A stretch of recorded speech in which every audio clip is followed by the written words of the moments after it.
Si Army Captain Milo Maestre Campo ang naging susi kung bakit kami lamang ang nakapasok sa Oakwood.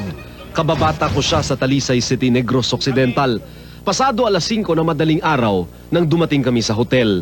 Balot ng tensyon ng lahat. Si Lieutenant Senior Grade Antonio Trillanes ang sumalubong at nagdala sa amin sa ikapitong palapag. Doon ibinuhos ni Trillanes ang sama ng loob at issue laban sa pamahalaan. We wait for the judgment of the people. Then they come in. And they'll have to take us down. Si Captain Albert Baloloy, leader ng mga Scout Ranger, ang nagbantay sa basement ng gusali. Isa siya sa pinakatapat na mista ni Maestre Campo. Sa 8 taon niya sa serbisyo, damaraw niya ang sakit at hirap ng mga sundalo para makipaglaban para sa pamahalaang anilay bibigo sa kanila. Wala nang the worst na situation na pwedeng maranasan ng isang tao, kundi yung tao na nag-ooperate. Yung tao na nakipaglaban.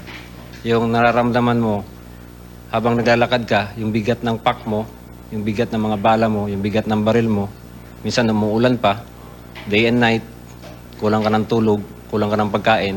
Tahimik